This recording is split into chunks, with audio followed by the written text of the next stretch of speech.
হুকুম হলো হিজরতের। মাতৃভূমি ছেড়ে আল্লাহর নবী বারবার খানায় কাবার দিকে তাকায় আর কাঁদে, ঠিক কিনা বলে? এরে মক্কার মাটি, হুব্বুল ওয়াতান মিনাল ঈমান, তুই আমার মাতৃভূমি, তোর জন্য আমার ভিতর কান্দে। মনে বড় আশা ছিল খানায় কাবাকে সামনে রেখে সারা পৃথিবীর মানুষকে আমি দিনের দাওয়াত দেব, কিন্তু তোর বাসিন্দারা আমাকে থাকতে দেয়নি। নবীর চোখ দিয়ে টপ টপ টপ টপ করে পানি পড়ছে, কত কষ্ট নিয়ে মক্কা থেকে বিদায় নিছে। কথা কয় না, বুক ভরা দিবে না মুখ। মুরব্বী কয় আরো বেশি দিব। বিড়ালে যখন সুটকি খাইতে গিয়া দেখবে যেখানে আইন আছে, তখন এই আইনটাকে বিড়ালে লাথি দিয়া পালায় দেখবো আত্মমারি আইন আগে খায়ালো। বুঝতেছেন না আমার কথা?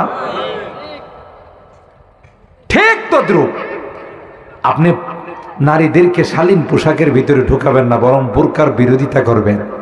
স্কুল কলেজ ভার্সিটি বিদ্যালয়ে বোরকার বিরোধিতা করবেন। বোরকা পরে আসা যাবে না, আর তাদের শান্তির আশা করেন, এটা কশ্চিন কালেও হতে পারে না। কোরআনের প্রেসক্রিপশন আপনাকে গ্রহণ করতে হবে, ঠিক কিনা বলেন? কোরআন প্রেসক্রিপশন দিয়েছেন সূরা আল আহজাব আয়াত নাম্বার 33, ওয়াকারনা ফি বুয়ুতিকুন্না ওয়ালা তাবাররাজনা তাবাররুজাল জাহিলিয়াতিল উলা ওয়া আকিমনাস সালাহ ওয়া আতিনাজ যাকাত ওয়া আতি'নাল্লাহ ওয়া রাসূলাহ।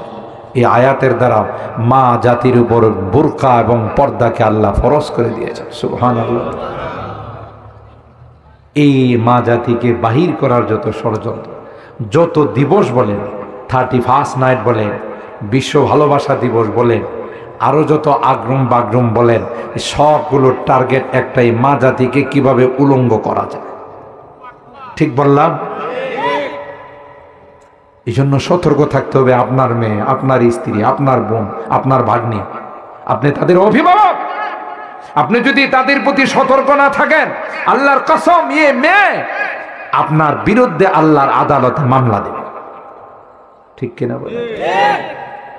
যেই সন্তানকে ইসলাম শিখানো হয় না, যেই সন্তানকে পর্দা শিখানো হয় না, যেই সন্তানকে নামাজ শিখায় না, আল্লাহর কসম গো, ওই সন্তান আল্লাহর আদালতে, ওই মা বাবা যারা তাদেরকে কোরআন শিখায় নাই, দাওয়াতুল কোরআন মাদ্রাসায় ভর্তি করে নাই, কোরআন শিখায় না, নামাজ শিখায় নাই, আল্লাহর কাছে বলবে রব্বানা আতিহিম দিফাইনি মিনাল আযাব ওয়াল আনহুম লানান কাবীরা।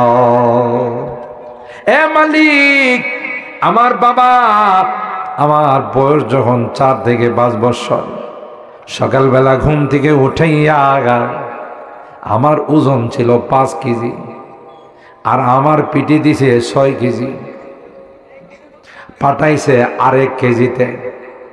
কথা কয় না? আমার ওজন 5 কেজি, পিঠে দিছে 6 কেজি, পাঠাইছে আরেক কেজিতে।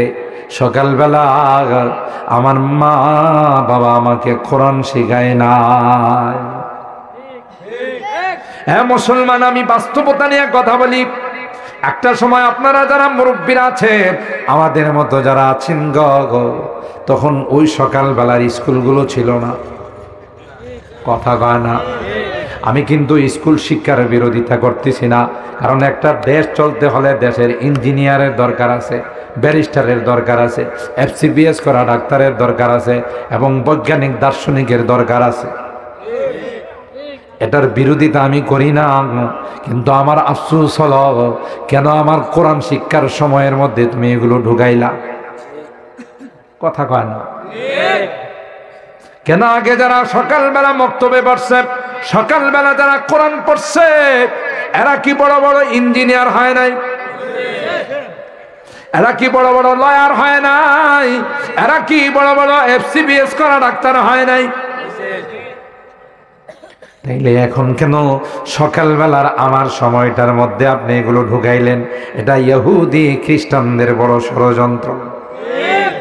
আপনি পড়ান না, সকালবেলা 1 ঘন্টা মক্তব্য দেওয়ার পরে সারাদিন পড়ুক, আমি তো আপত্তি জানাই না, আমাদের কোনো আপত্তি নাই। এখন প্রত্যেকটা মসজিদ থেকে আপনাদের নোয়াখালীর খবর আমার জানা নাই, কিন্তু আমার ঢাকা সহ বিভিন্ন এলাকার খবর আমি যতটুকু জানি, সকালবেলা হলে প্রত্যেকটা মসজিদ থেকে অসহায়ের মতো আওয়াজ আসে, প্রিয় এলাকাবাসী আপনাদের সন্তানদেরকে মক্তবে পাঠিয়ে দিন। কথা কয় না? কোরআনের ফরিয়াদ, কোরআন ফরিয়াদ করে, তাকুম সাজায়া जाता हो आँखों में सजाया जाता हो तावीज़ बनाया जाता हो धो धो के पिलाया जाता हो। कुरान डाक दिया कहे हे मुसलमान, আমাকে তো আল্লাহ এই জন্য পাঠায় নাই তোমার সুখের সাজাইবে, তোমার আলমারি সাজাইবে। আমাকে তো আল্লাহ পাঠাইছে কোরআনের মতো জিন্দেগি বানাইবে। তাকু মে সাজায়া जाता हो आँखों में सजाया जाता हो तावीज़ बनाया जाता हो धो धो के पिलाया जाता हो। जब कौल कसम लेने के लिए तकरार की नौबत आती है तब हाथों पे उठाया जाता हो आँखों में सजाया जाता हो। कुरान बोले দুইটা যুবক যখন আপোষে কোনো কিছু নিয়ে ঝগড়া সৃষ্টি হয় তখন একটা একটারে কয় চল মসজিদে যায় যদি কোরআন শুয়ে বলতে পারো তাইলে বিশ্বাস কর।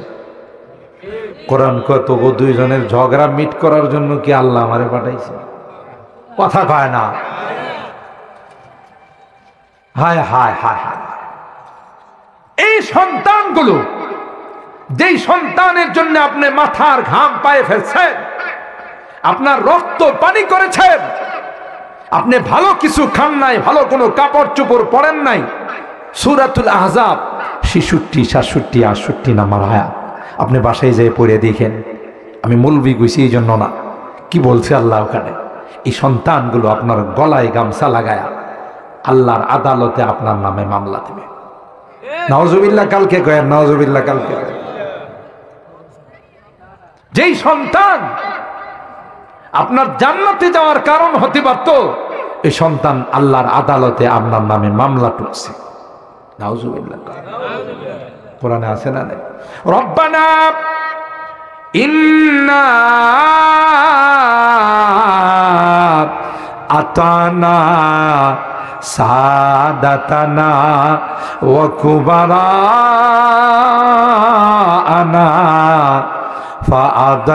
ফাআদাল্লুনাস সাবিলা। বলবে মালিক, আমার মা, আমার বাবা, আমার ভাই, আমার মামা, আমার গার্ডিয়ান, আমার অভিভাবক যেইভাবে বলছে আমি সেইভাবে চলছি, যেই স্কুলে যাইতে বলছে সেখানেই গেছি, যেই কলেজে যাইতে বলছে সেখানেই গেছি, যেই ভার্সিটিতে যাইতে বলছে সেখানেই গেছি, যা করতে বলছে তাই করেছি আল্লাহ। কিন্তু না না, আমার মা বাবা, আমার গার্ডিয়ান আমাকে কোরআন শিখায় নাই। কোরআনে আছে না নাই? সুতরাং কপাল পোড়া, নামাজ পড়ি নাই, নেশা করছে, ঐশীর মতো বদমাশ হইছি, কথা বলেন ঠিক কিনা? এরশাদ শিকদারের মতো সন্ত্রাস হইছি, কালা জাহাঙ্গীর পিচ্ছি